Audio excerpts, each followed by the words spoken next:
The gentleman is recognized. Thank you, Mr. Speaker. I rise in strong opposition to H.R. 2494.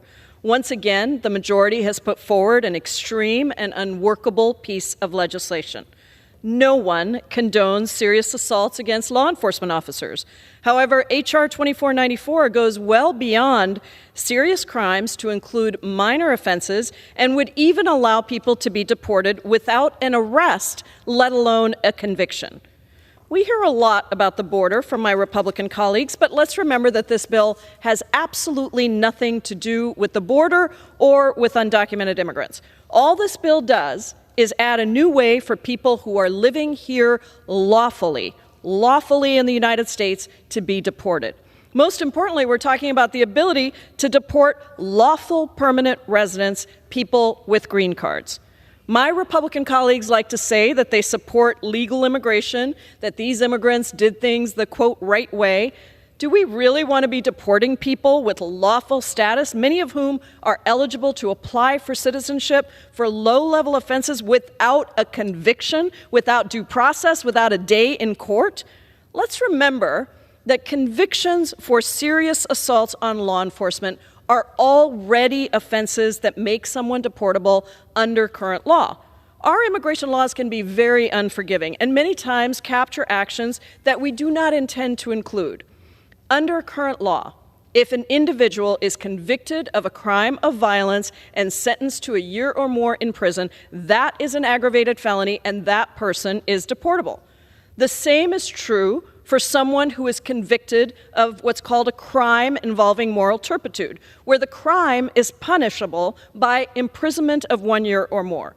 Both of these deportability grounds are already invoked when someone is convicted of a serious intentional assault on a law enforcement officer where bodily injury occurs or is intended. But under this bill, no conviction is required at all. Merely committing, quote, the essential elements of an assault makes someone deportable. Who is to say what an essential element is? This bill certainly doesn't define it. So I just want to give a couple more examples to what the ranking member already gave of what could happen under this bill and the unintended consequences of not requiring a conviction. Let's say someone gets a parking ticket. They're upset about getting a parking ticket. They crumple up the ticket, they throw it on the ground, and it lands in front of the feet of a police officer. That would actually be considered assault.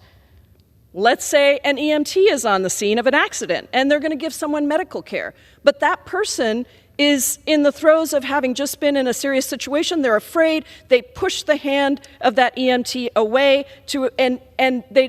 it seems like they're pushing that person away. That action would be an assault against a law enforcement officer, a deportable offense, both of them under this bill.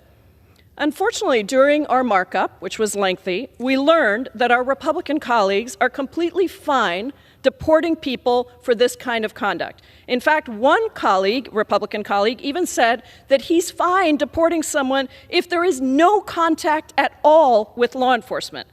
They referred to lawful permanent residents, which I was a lawful permanent resident, probably one of the few in this body that actually knows what that means, many of whom have lived here for decades as mere guests in this country and rejected any attempt to institute any process, due process, or basic parameters around this unworkable piece of legislation.